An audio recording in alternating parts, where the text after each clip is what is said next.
So, welcome. This is Writers in Conversation. I'm Laurel Peterson, and I'm really delighted to be able to welcome tonight two thriller writers.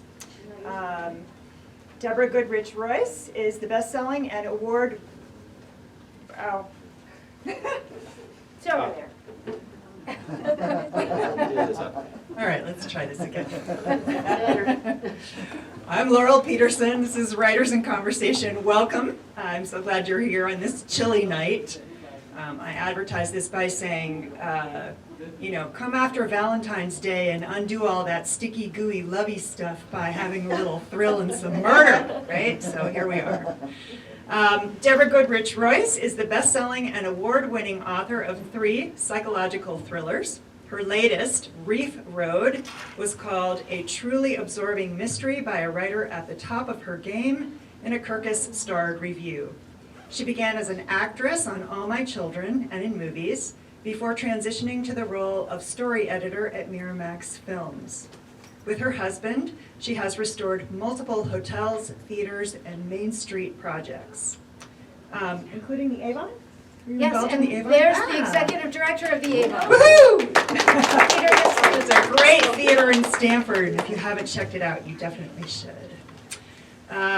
Deborah hosts the Ocean House author series in conjunction with the Savoy Bookshop and Cafe that brings world-class writers to Watch Hill, Rhode Island. She serves on numerous governing and advisory boards, holds a bachelor's degree in modern foreign languages, and an honorary doctorate of humane letters from Lake Erie College. Greg Wands is the internationally best-selling co-author, along with Elizabeth Keenan, of 3 novels under the pen name of E.G. Scott. Their books have been translated into a dozen languages and have been featured in Entertainment Weekly, BuzzFeed, Real Simple, and InStyle. He also co-wrote, the forthcoming novella, The Gimlet Slip, with Fiona Davis. Greg is based in New York City and South Salem. So please welcome them, if you would. Each author is going to read for approximately 15 minutes, and then I'm going to pepper them with questions, and then it's your turn to pepper them with questions. So please keep that in mind as you listen this evening. Deborah, would you like to start? Sure. I'll go over there. Okay. I have stuff, props. Stuff. Good. Glasses. All right.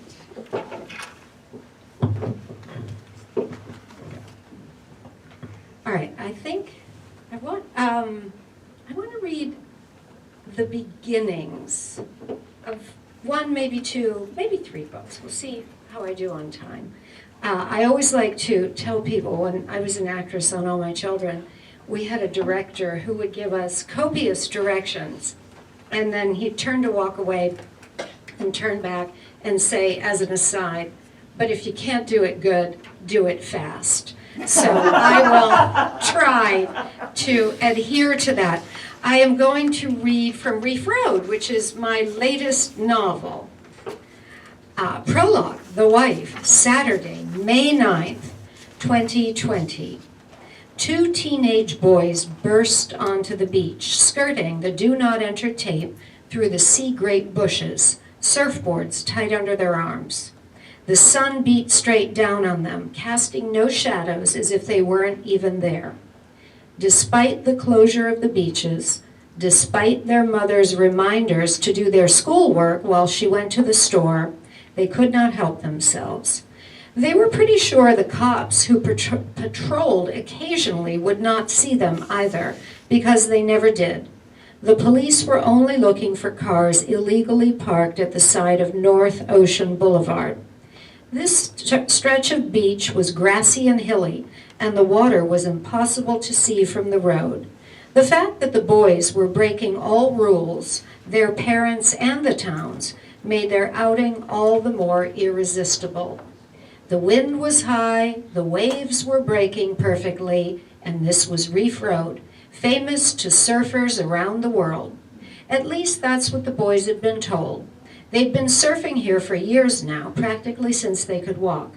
Once they'd gone up to Montauk, where the waves, admittedly, were great. But this was their beach, and they felt protective of it.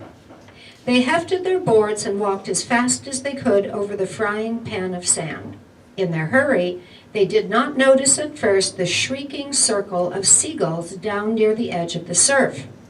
As they got closer, they became aware of dozens of gulls hopping and skittering to and fro from something that had captured their attention. Rand, the younger boy, the one whose Palm Beach Day Academy friends called California for his blonde curls and speech pattern peppered with rads and bitchins, saw it first.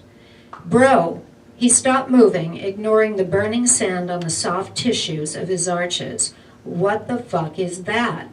What? Asked Coulson, his actual brother and not a metaphorical bro, continuing his beeline for the water. Dude, Rand said, stop. Man, you're such a wuss, Coulson paused briefly. Never seen a dead rat before? That's not a rat, you douchebag. Coulson ignored him and kept walking. Please look. When his brother sounded like the little kid he used to be, Coulson stopped. There was a plaintive note that made him drop his board and approach the seagulls, waving his hands to disperse them. The seagulls did not like it one bit. Whatever they had gotten hold of, they wanted to keep. Beat it, Coulson yelled, kicking sand at them. He watched as one gull almost took off, nearly lifting into the air with the object secured in his beak. But it proved to be too heavy for him, and he dropped it. Both Rand and Coulson lunged forward. It was hard to tell who identified it first. Rand's tan face paled, and he turned his head to vomit, avoiding the item on the sand. Coulson did not throw up, although he confessed to his brother that he could have. Fuck, said Coulson. It's a hand. Yeah, Rand agreed, wiping his mouth. Look, he said, squinting at the body part. The human body part, resting in the sand on their beach. It's got a ring. Coulson leaned over to peer as closely as he could without touching it. What the fuck are we supposed to do with this? I don't know, Cole. Call the police. Dude, what do we say? We're not supposed to be here, but we are here, and we found a fucking hand. Rand was silent. Both boys stood motionless and stared at it. It was a man's hand, judging from the general shape of it, the short nails, the hair on the knuckles, which looked abnormally black against the blanched quality of the bloated flesh. The end of it, the part that should have been attached to somebody's arm, was roughly severed, like it had been torn off. The ring was a plain gold band. The seagulls took the boy's stillness for permission and began their recapture maneuvers. Arr! Screamed Coulson, waving his arms and running a few short steps in all directions to ward off the scavengers. You think it's fake? Rand asked. I mean, like Halloween? That's really dumb, bro. Rand paused to pull his hair out of his mouth from the gusting wind. You think it's real? The seagulls do, said Coulson. So that's one. Then I'm going to read a little wee bit from Finding Mrs. Ford, which is a novel that is set up the road in Watch Hill, Rhode Island, not too far from here. Thursday, August 7th, 2014, Watch Hill, Rhode Island. A single gunshot cracks the air. Seagulls flutter and levitate above the sand as Mrs. Ford's dogs rise, barking. She too jumps just a little in her Adirondack chair, and her feet lose their perch on the seawall. The echo reverberates across the sea and back to her at its edge. Mrs. Ford reaches down to pat the dogs. Sound dissipates, birds land, dogs settle. She doesn't know why she startles every time this happens. She should know better. She does know better. This is the 8 a.m. shot signaling the raising of the flag at the Watch Hill Yacht Club, a short distance from her house. But even after all these years, she is rattled by the sound of gunfire.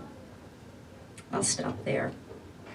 I'll do a little wee beginning bit of Ruby Falls. And then I'm going to sit down. All those teasers. Yes. This is my Gothic novel. Prologue, then, 1968, Lookout Mountain. I was standing with my father in the pitch black dark, the blackest dark I'd ever seen in the few short years of my young life, and the blackest dark that I've seen since, which is a considerably longer span. The surrounding air was dank with flecks from falling water. A disembodied voice rose up from the mist, then swooped back down to submerge in it. First amplified, then muffled, the sounds changed places, each taking its turn at prominence. The drone of the voice, the roar of the falls, and the clammy damp came at me from all directions, from the sides, from above and below, to seal me in a viscous coating and stick me to my spot. The waterfall could have been anywhere, next to me, yards away.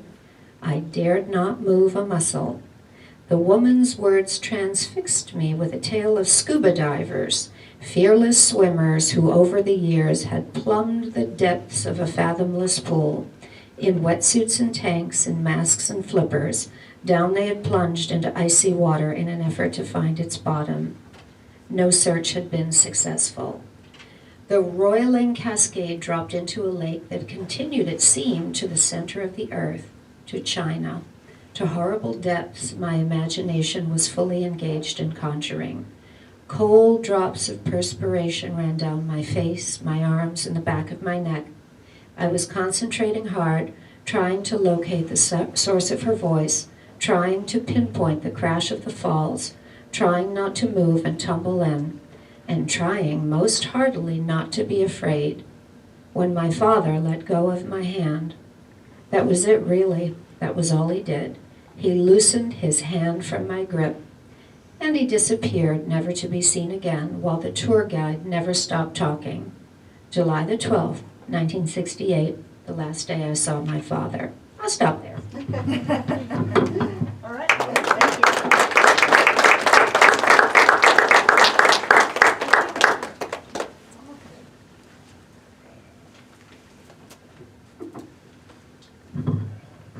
Deborah, thank you. That was lovely. Thank you, everyone, for coming out as well. It's nice to see everybody.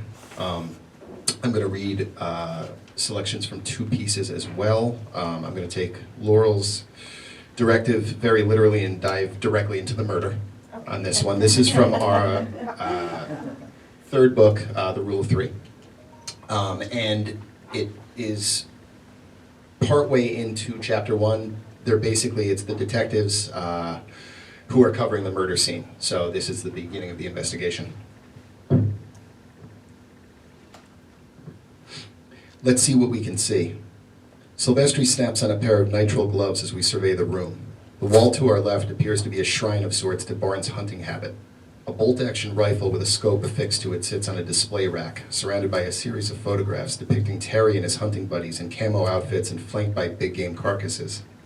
As I scan the images, I recognize a number of prominent figures, celebrities, politicians, and a few CEOs of major corporations. In the center of the den, on a round oak table set on a sprawling carpet, lay the remnants of tonight's game. A deck of playing cards set to the side with loose cards fanned out, face up in 3 separate piles.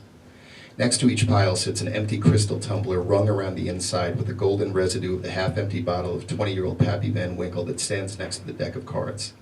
My partner lets out an impressed whistle. Treated themselves to the good stuff, eh? I ask, stretching my fingers inside the gloves. Silvestri nods. You don't drink that for the taste, pal. You drink it for the price tag. Well, I say, taking in the splendor of the room. No expense spared, I guess. Nope. And it looks like it was a party of 3, like the wife said. Right. We cross the room to the magnificent hand-carved desk, where I finally take a good look at the body sitting lifelessly in the leather office chair behind it, head slumped to the side. I've only ever seen Terry Barnes via his image in the papers, and find that encountering the familiar figure in person has the effect of compounding the usual disorientation that occurs when coming across a body sapped of life. Absent are any signs of the brash, charismatic personality that had announced itself at every turn. Death, the great leveler, has robbed him of his presence, leaving a meek husk in its wake. As I study the corpse, it occurs to me that Barnes is smaller than anticipated, and the impression of him I developed through photos begins to click more clearly into place. the seemingly spring-loaded tension he carried himself with, the confrontational gleam in his eye, suggesting a mix of suspicion and insecurity, the clean-cut good looks and arrogant smirk that gave him the appearance of a guy you'd love to get in the dunk tank at a county fair. The chest is a mess. Whoever shot him got him right through the heart, it looks like. Blood has bloomed across the entire front of his pink polo shirt, and the back spatter has stained the top of the desk in a reddish-brown half circle. I walk around to get a look at the rest of the body and notice the framed photo propped on the desk, an image of the happy couple, now tinged with tiny projectiles of blood. As I scan the scene, my eye catches the edge of a cell phone wedged between Barnes' thigh and the side of the chair. I carefully pluck it out, bag it, and drop it into my pocket. I check the back of the chair and find the remnant of a slug poking out of the leather. Bullet went clean through him, I tell Silvestri. Okay. He nods, crouching next to the body. Hey, take a look at this. He points to the arms, hanging limply on either side of the chair. There's barely a trace of blood on the hands or forearms, considering all the blowback. It's like he was relaxed when he got plugged. No defensive reflexes. Never raised his hands, barely saw it coming. He knew whoever it was who shot him. Right. Single pop, nice and clean from... He stands and crosses to the front of the desk, straightens his arms, and extends a finger as he backpedals to a spot 6 feet or so in front of the body, eyeballing the angle of entry. Right about here? I visually align the entrance wound with a hole in the back of the chair to estimate the trajectory. Yeah, I'll buy that. So, Silvestri begins scanning the carpet below him. The game wraps up. What happens with the guests? One stays, one goes. They both stick around and one distracts him while the other takes him out? Is it someone else altogether? If the wife's telling the truth, that's a pretty tight timeline for a third party to get in the mix, I point out. True, he agrees. Plus, it would have had to be someone else he knew. Right. I pause. Okay, let's hit it this way. What's not in the room? Yes, sir, he says, tapping his middle finger against his palm. Okay, there's a gunshot wound, but no gun. He drops to his knees and lowers his face to the carpet like a bloodhound on the trail. And there's a card game, but no cash. Any chance someone lost big and got sore over it? He pauses mid-crawl and looks up at me. With a $2,000 bottle of bourbon sitting on the table, I don't think losing a little walking around money was going to get any of these guys exactly homicidal. $2,000, I sputter? Jesus, that why you give up the sauce? Yeah, that was the reason. He smirks and continues his hunt. He parks himself near the corner of the desk where the carpet abuts the carved wooden fit. Peekaboo, he says, pointing at an empty shell casing. What do you got? He squints to get a better look. 9 mil, he concludes. So we're thinking one of these two shot him and took off in a hurry? Or the wife did it and stashed the gun. From that range, the shooter wouldn't have caught the spatter. Right. Now, if she's not being straight about the timeline. I'm interrupted by the buzz of his phone. He stands up, retrieves it from his pocket, and answers. Silvestri. Uh-huh.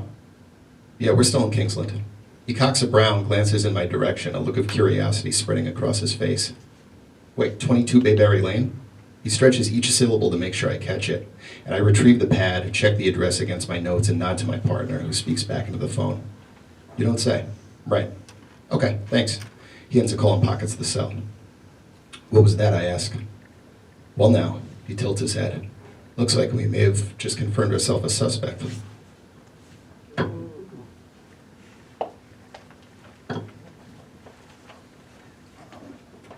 The second one I'll read is, it's an audio novella that comes out in a few weeks, so this is actually kind of a sneak preview. This is called The Gimlet Slip, and it's a story that I co-wrote with Fiona Davis. We did it as an historical mystery. This takes place in Prohibition-era New York. Joe Hayes killed the headlamps and mouthed the silent prayer. The lights from the vehicle hot on her tail illuminated the dirt road in front of her, the high-pitched trill of gray tree frogs just discernible over the growl of the dueling engines. She was intimately familiar with these roads, the ones she'd been driving on Chalk Linden's dime these last few years, which gave her the confidence to cut the lamps on the Ford Deuce and utter that idle appeal to God before attempting the Gimlet Slip. She developed the maneuver as a way to elude coppers in hot pursuit, or, just as often, a crew of gangsters like the ones presently glued to her bumper. She'd executed the slip to perfection dozens of times, but on this occasion, when she downshifted and whipped the wheel to the left, she cut the turn too hard.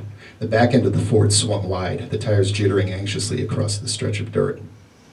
Jill felt her stomach free fall as the rig rolled over violently onto its side. The girl's earlier half-hearted prayer was by now little more than a reflex, a remnant of an upbringing which felt utterly foreign to her, as if it had been experienced by someone else, Jo herself present only as a passive observer. These days, she took comfort in more tangible things. The cold mechanical logic of the flathead V8 engine under the hood of the Deuce, the glide of the stick shift through the slots in the gearbox, the intricate ballet she choreographed, and the interplay between the gas and brake pedals. It was hardly a fluke that Jo knew her way around an automobile. As a kid growing up in Montauk, a sleepy seaside town at the easternmost tip of Long Island, she jumped at any chance to escape the oppressive atmosphere of home. Her father, a failed preacher shunned from his parish for his harsh denunciations of the congregation's collective sins, routinely turned his frustrated wrath on his daughter, the nearly clinical attention employed during her beatings contrasting sharply with his general indifference to all other matters parental.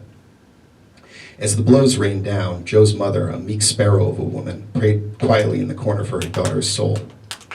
These outbursts of sanctioned violence served to push Jo, already rebellious by nature, squarely into the realm of lawlessness.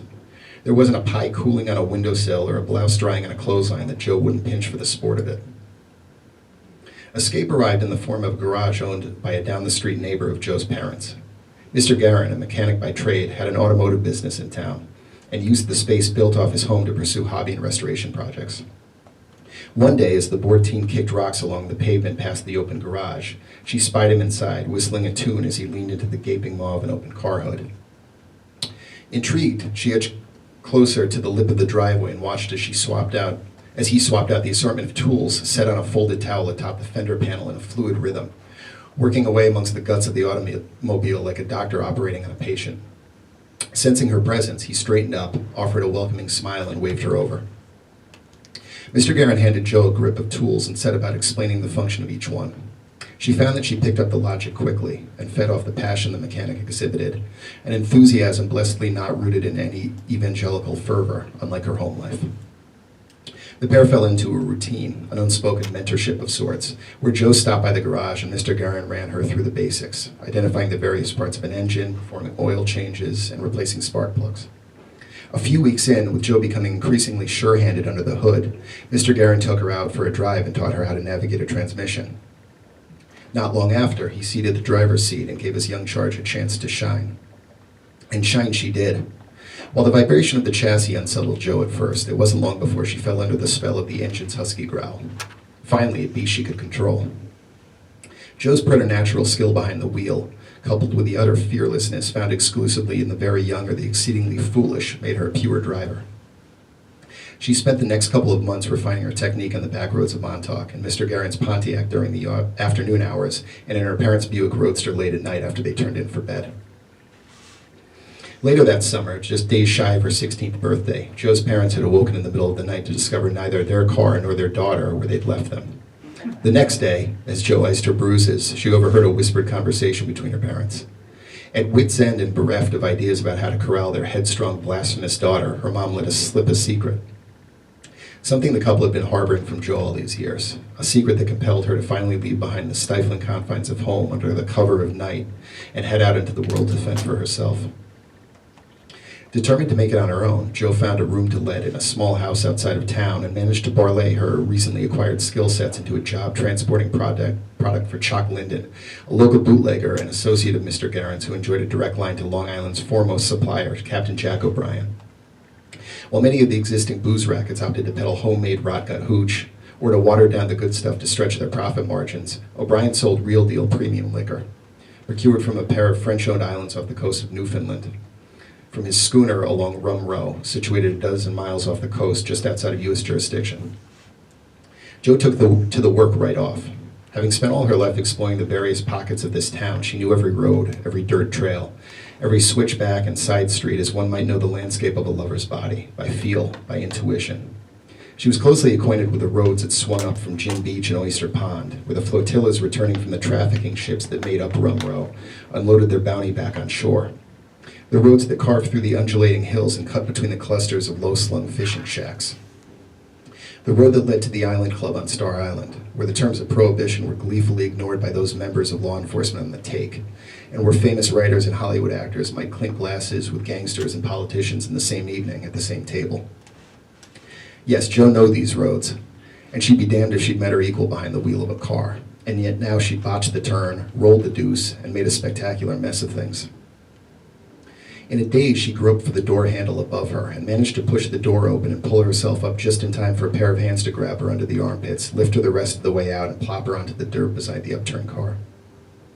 The fellow belonging to the set of hands leaned down close to Joe's face, his acrid breath hot on her skin. He wore a tweed flat cap cocked at an unscrupulous angle. His eyes were beady and held nothing behind them that might be confused with a good humor. He grabbed the brim of her newsboy cap and yanked it from her head, a spray of lush curls tumbling out. Well, I'll be. He spoke from the side of a smirk with a particular lilt of the Irish. Lads, will you look at this? He turned his head slightly to address the members of his crew without averting those cold eyes from Joe.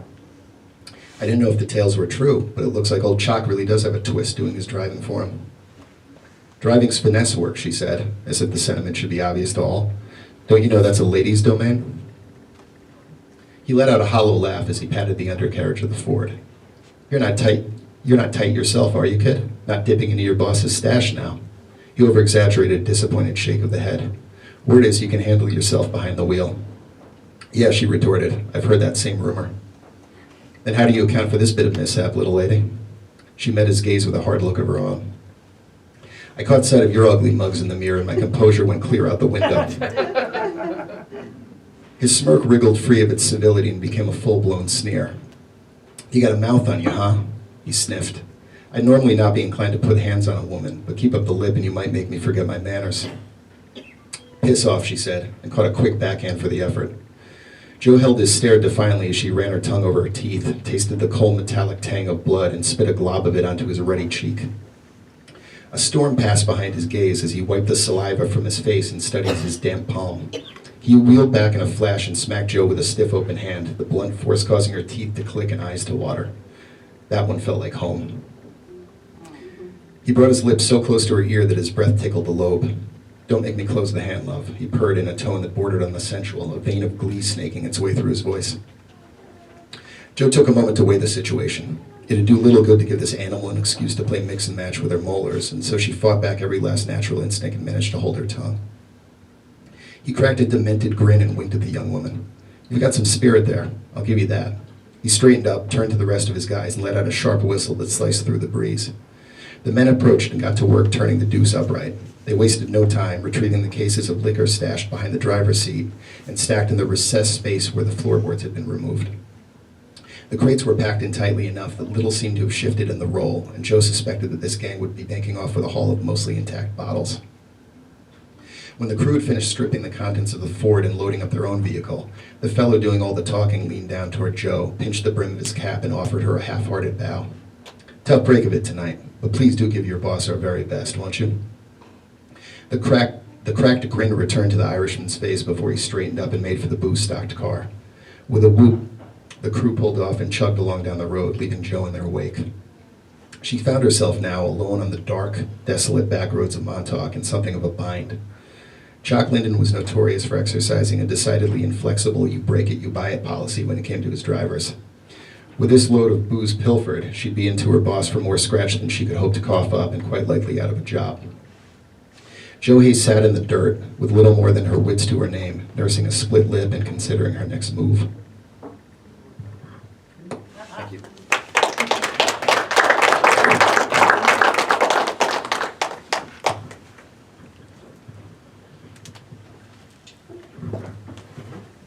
Great.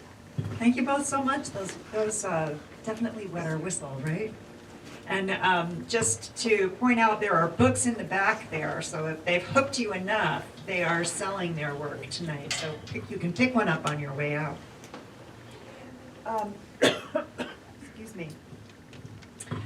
Well, you've thrown me a curveball. I was thinking about your two most recent books, in which you're both working with contemporary issues and events, gun legislation, school shootings, the COVID-19 lockdowns.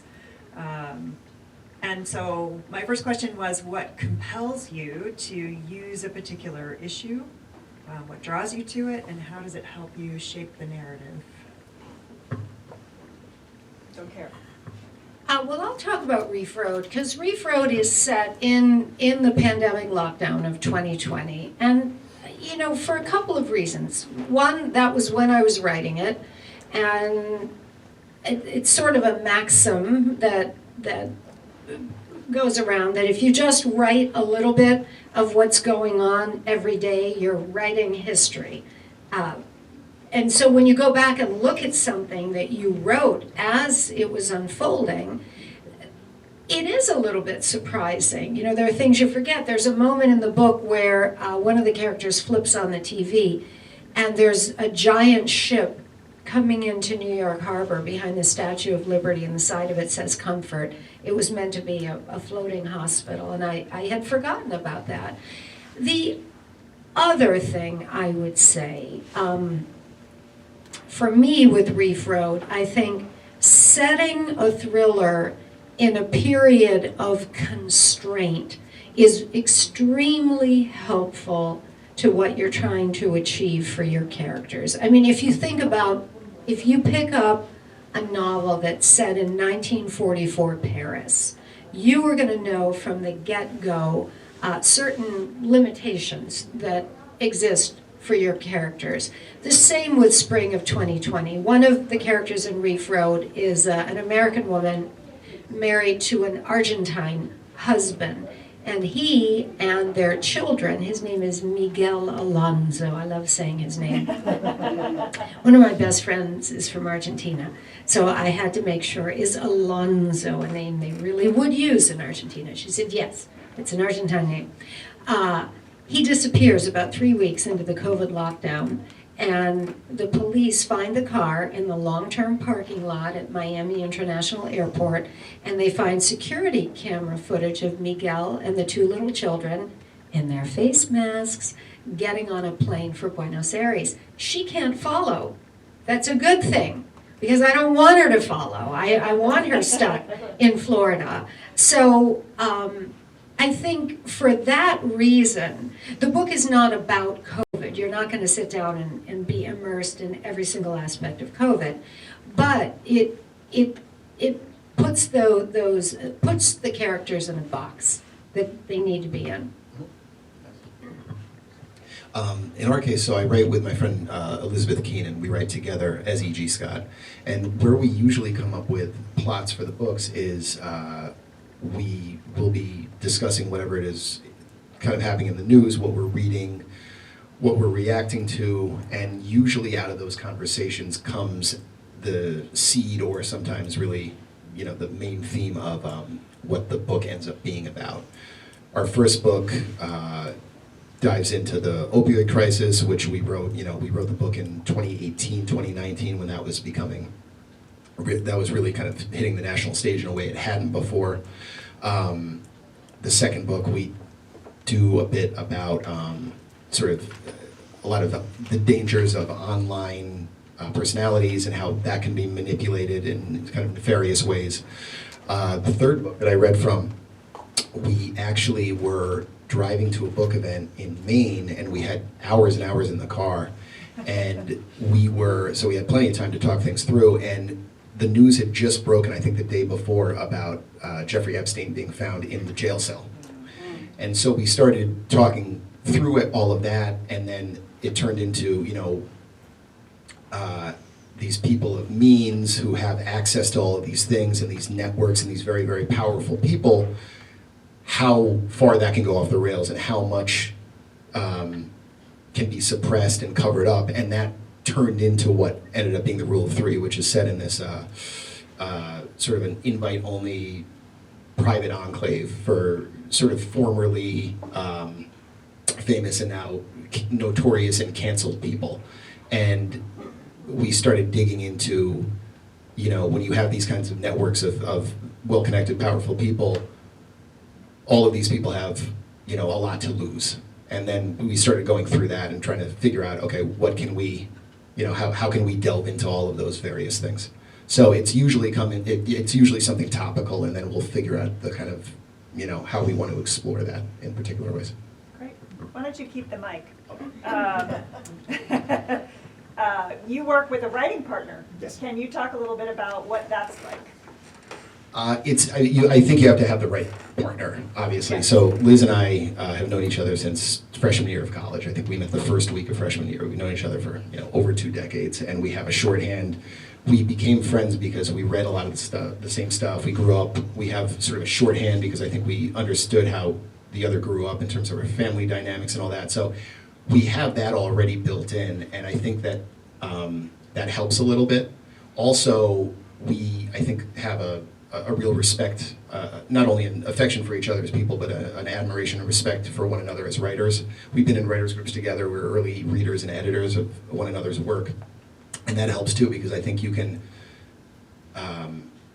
have a critical conversation when it's needed, which inevitably it will be. You run into a plot hole, or you run into something with a character's voice, and if you can talk through it, considerately with a great amount of respect for the person you're working with, and if you can be loose, and we always say, as much as you can kind of take the ego out of it and put that aside, that really helps the piece itself. So we've so far it's been okay. We're still talking, so I think we've done okay. Great. Yeah, taking the ego out of writing is sort of a requirement, right, Yeah. for being able to write effectively and publish. So Greg got a single question. So your single question is, how did your background in show business help your writing career, or has it?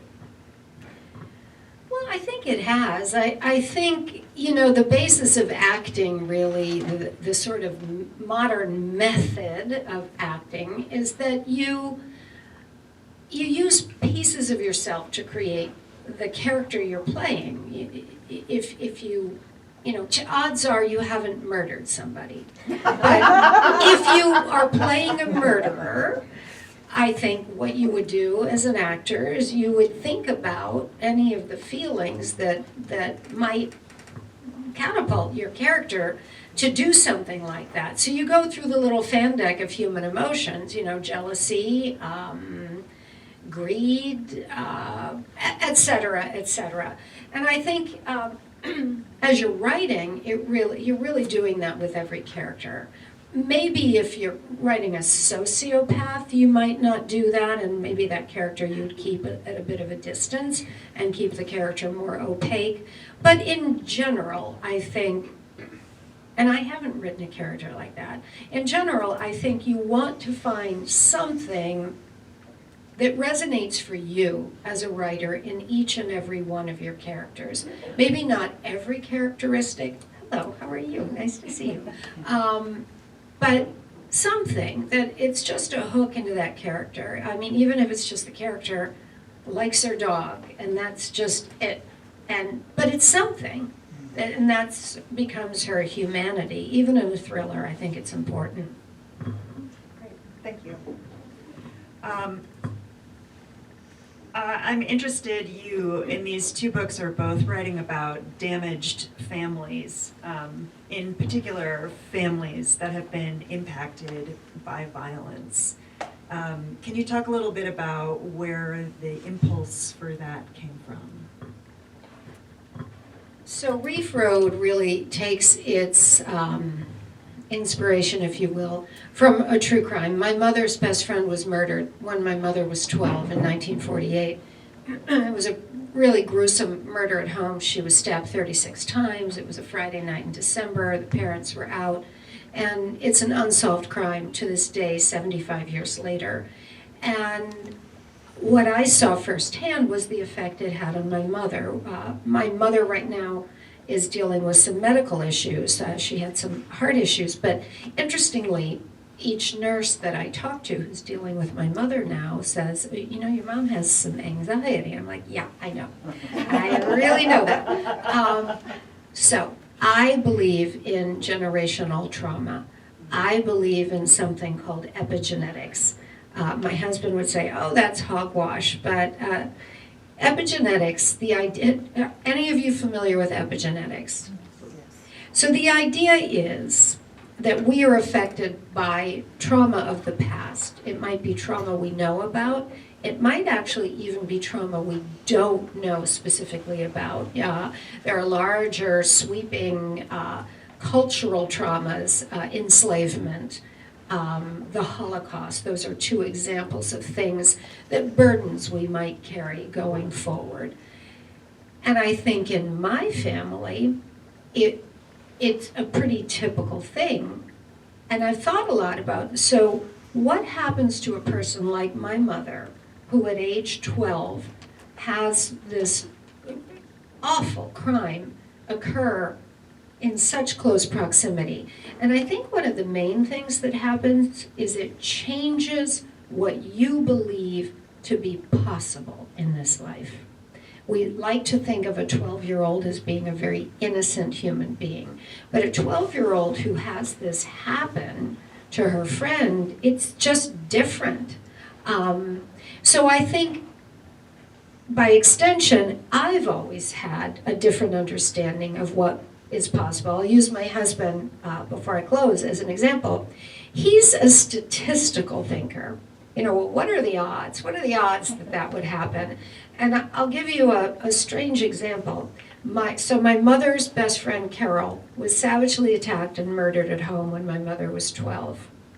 What are the odds that when my own daughter was in college in Washington, D.C., her best friend, Caroline, was savagely attacked in her apartment and not murdered? My daughter came home and surprised the attacker. That, to me, I mean, there's no logic to that. That's not statistically probable, but I would say that's a little bit of epigenetics. Anyway, I'm going to pass the mic to you. I think because of the fact that we are usually tackling social issues in our books, a lot of what you come up against, or a lot of what you, I think, figure out as you delve into that, is that there are, big power dynamics at play. Societal power dynamics, structural, inequity, things like that. And I think that you start to think about, if you're looking at it from all angles, you start to think about the collateral damage that comes out of a lot of those situations. And so, in a way, that's, I think, what we key into, Liz and I, when we're writing about that, is trying to consider that, trying to consider the people who don't have necessarily the agency or the the power to have as much of a voice, or power, I guess would be the word.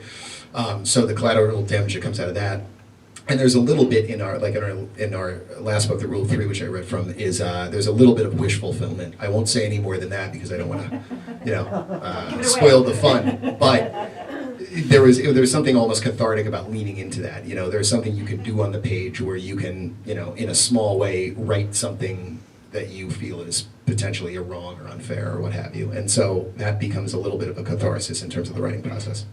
So. Writers get to restore the moral order. Yeah, That's fun. Okay, enough from us, or enough from me at least. I'd like to open it up for audience questions. Yes, right here. So I have a question. It's really based off of where we're at in society now. Where do you think AI is going to come in to play with writing? I know a lot of things in movies and stuff, but where does AI come in to help you, hurt you? How does it create more information for everybody?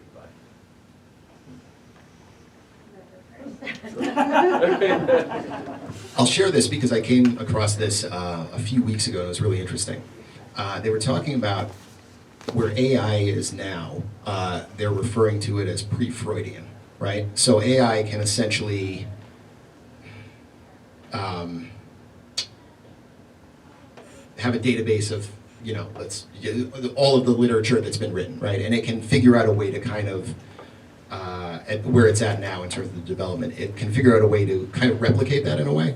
But because it doesn't understand, what we'll call post-Freudian human nature and psychology, if it were to, let's say, write a thriller, right? Thrillers are largely predicated on people doing the wrong thing, right? Or things that don't really logically make sense. Don't open that door. Right? Right? You're gonna open the door. But AI right now where it is doesn't really understand that humans are not logical creatures. So it doesn't have the kind of the necessary tension inherent in what you would need for really, I mean, not only a thriller, I mean, any kind of writing or storytelling thrives on tension, right? So because it doesn't have that now, they're saying that it can't really replicate what a human can do. Or it can't tell a compelling story in the way that humans would actually behave. I thought that was very interesting.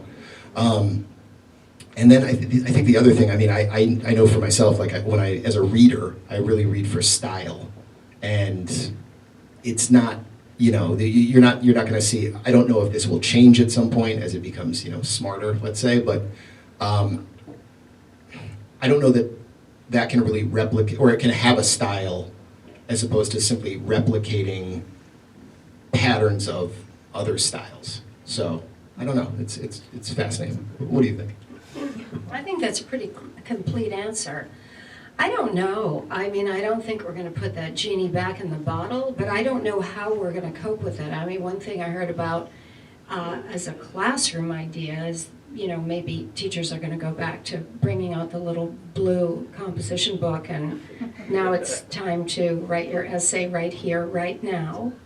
I don't know. I think it's a strange new world. I was reading in the New York Times today, I think, that the Iranian government agents are using AI to target feminist women with solicitations of, here's a website that, you might want to click on, and when they go in, and I think we're all very vulnerable to that, but I don't know about writing necessarily. It's very complex. There was another question right over there. Yeah, no, I think one of the answers you gave was that writing allowed you to sort of put a nice bow or twist or something at the end. Do you guys see yourself somewhat as agents of change in that perspective, in terms of through what you write, maybe you'll influence people to think differently about something, or? I mean, I think that good storytelling, good writing is rooted in empathy and compassion. Okay. I think that those are things that certainly in the current climate we need more of, and so I don't know if anything I read is going to change things in a on any kind of scale, but I think that if you approach the idea of writing and storytelling and kind of asking those questions from that place, it certainly can't hurt. And perhaps it's less threatening, Yeah. right? Yeah. Than a direct confrontation might be on a topic. Right. Sorry. I think that's well said. I think sometimes you can really get to the truth more cleanly in fiction than you can with nonfiction. For example, my mother's real friend was murdered. There are a lot of, pesky details. The primary suspect was one older brother. There was a second older brother. I wrote a draft with a second older brother, and an early reader's like, what's with the other brother? It's just confusing. So that's a minor thing, but that's something through fiction you can clean up. And I did want to explore the truth of something that I believe in, that we do, as I said, carry burdens that are not our own. So I don't know if I can necessarily change that for the reader, but if I write it as honestly as I can through a character, that thing, I think, one of the things that makes me very happy is when people come up to me who've read that book in particular and say, this happened or that happened to me. And so I think if you write what's true for you, it will by extension be true for somebody else. And I think that's the most we can do. Yes. I'm interested because of the genre that you write in. Have you ever thought about writing something in a totally different genre? Have you ever flirted with sci-fi or historical fiction or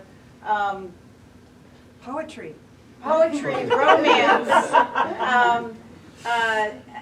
even if you haven't pursued it, I mean, have you ever considered it, and what makes you committed to the genre that you do write in?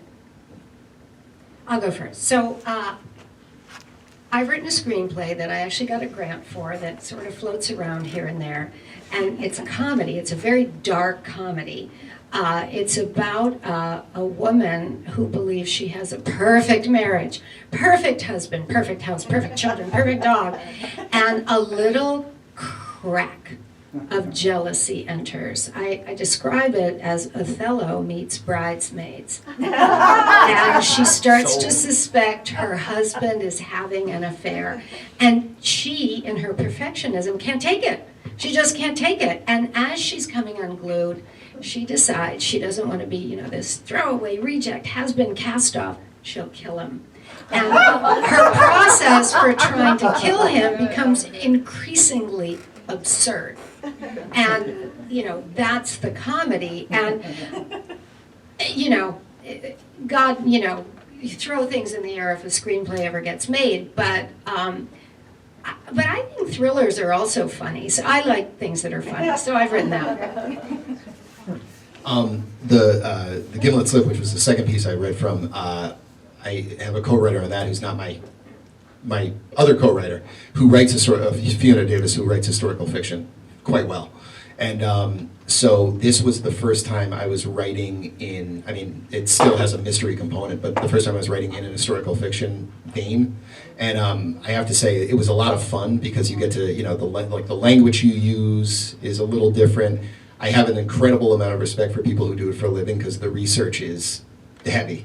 But it's you can really get a lot of great character stuff and fun history to weave in. So that's really fun. For any writers out here, this might be of interest to you. I just did this on the recommendation of another writer friend. There's a thing called NYC Midnight that you can sign up for. You go on the website, and they have various writing exercises. They have a microfiction one. They actually have a screenwriting one. I think short fiction. They have different formats for it. But what you do is you get it at 11:59 p.m. You get an email, and they give you a genre, they give you an action, and then a keyword.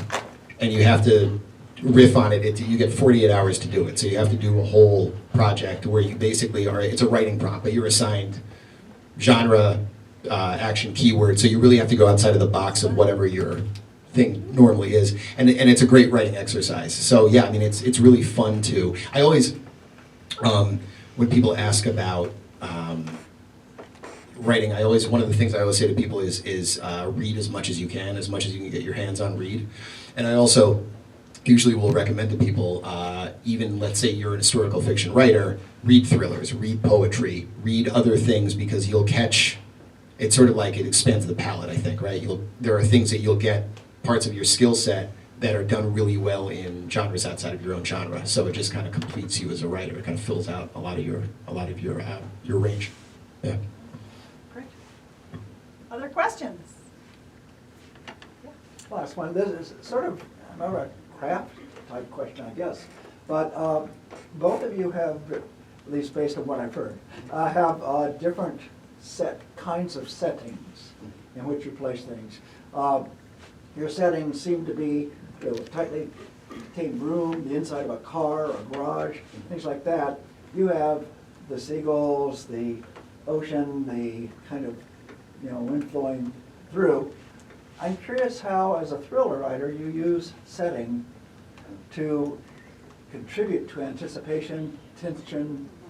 In addition to the psychology of the character, what you surround the character with that for the reader creates a sense of foreboding or conflict? Very much so. So with Reef Road, I had an adage in my head that people attribute to Carl Hyacin as having said, but it was really Somerset Maugham who said it about the south of France. It's a sunny place for shady people. And I like that juxtaposition, Florida, Palm Beach, it's glitzy, it's sparkly, but there's that seedy underbelly. So I had that in mind, but I want to talk about Ruby Falls. So that's the Gothic one that I read with the girl in the cave when her dad lets go of her hand. And that's really a love letter to Rebecca by Daphne du Maurier. And if you think about the setting, you know, the first line in that book is, last night dreamt I went to Manderley again. So Manderley is this very both beautiful but foreboding place. It's a house in the state. And when I wrote that, I decided to set it in the Hollywood Hills. I was an actress, I've lived in the Hollywood Hills, and I think it's a place that the whole world knows. We've had more than 100 years of American movies. I don't think there's a person who's ever sat in front of a screen who doesn't know what Hollywood looks like. And I was very specific about, you know, a person walking down a dark street with a lamppost. And it does almost become like a character. So instead of Manderley, I used that. Pass it to you. Oh, that's good. Yeah, I love that answer. That's great. I think, yeah, having contrast in anything in a story will provide a certain amount of tension. So having something that is glossy on top and then you dig around in the guts of it is compelling. Also, sometimes spatially, sometimes same thing with horror. If anyone's a horror fan or horror writer, closed spaces, condensed spaces, claustrophobia. You can really use that. You can use I love trying to write atmosphere well, really setting that, because again, to your point, that becomes almost another character, and that really pulls the tension out. So yeah, it really depends on, I guess, the setting of the story, but always some kind of rub, always some kind of tension, some kind of conflict, some sort of juxtaposition, I think is very compelling. You also have in your book, you have a closed community. Only certain people, right, can get in there. Right. So what that was it was a little bit, we were trying to allude a little bit to that sort of very close, tight circle of these very well-to-do, well-connected, powerful people. And then it also was a little bit of an homage to an Agatha Christie locked room mystery style. We did it a little larger. It's a private community, but it's kind of a nod to that as well. So yeah, a bit of both. Great. Okay. Yeah. Come back. Common thing you see in a lot of thrillers and horror is the amount of suspense and anxiety that you can instill in a reader. As you just said, we've been seeing movies about Hollywood for 100 years. We all know what Hollywood looks like. We've also seen movies and books about thrillers and horrors that we know what certain thriller and horror tropes are. How do you use those tropes as a strategy to either lead into or out of and instill more suspense and anxiety in a reader? I think you play with it a little bit. It almost becomes a little meta. You use it. I did a horror film when I was an actress called April Fool's Day. And it begins with a child's Jack in the Box. It's a child's birthday party, and someone is winding the song, and each time you click it, it's going to pop at a certain point. And the director of that film, Fred Walton, was a very smart guy. He's still alive. He is a very smart, clever guy. So I think you play with it a little. I think you have to go right at it and use it. That's what I would say. Yeah, sometimes what you can do too is you can take whatever if it's enough of a trope that it's been kind of done and shop worn, then you can take whatever the reader is expecting and you can flip that. So that provides an element of surprise. I mean, if you can do that, if you can figure out a clever way to do that, that's helpful. And yeah, I mean, it's at the point where everything's been done sort of where you have to go right towards it, and then if you can figure out a way to kind of throw a twist onto the twist, that can work pretty well also.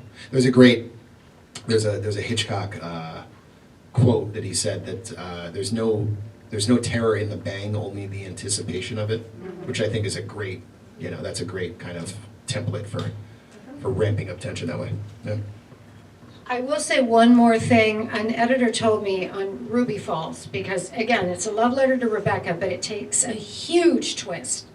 And she said, I want you to rewatch the movie The Sixth Sense. Has everybody seen that? So you get to a point where you realize it is not what you think has been going on.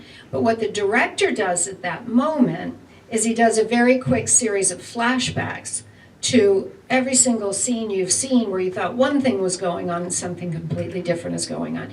You don't have to do flashbacks, but she said make sure you drop the breadcrumb trail.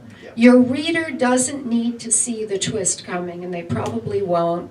But when it comes, you don't want them to throw the book across the room. You want them to say, oh, that's what this meant. That's what that meant. And so you have to have that little trail.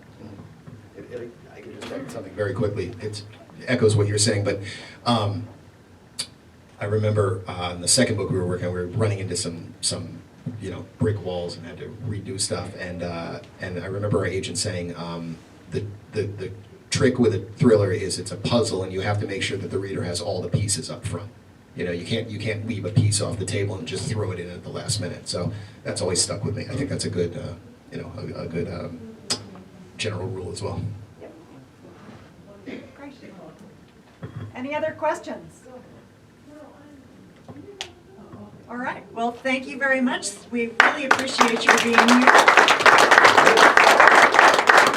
And I really appreciate your being here. It's been great. I keep an email list, and if you are interested in coming, there are 2 more this spring. We have 2 memoir writers coming in March, Sheila Squilanti and Sonia Huber. And then I have David Rich coming in April and someone to be named. So there's a mystery there too. All right, if you'd like to sign up for that, come on up and I'll get your email address. Thanks so much for coming. And there are books for sale? Yes, and there are books, just a reminder, there are books for sale. And they will sign them for you.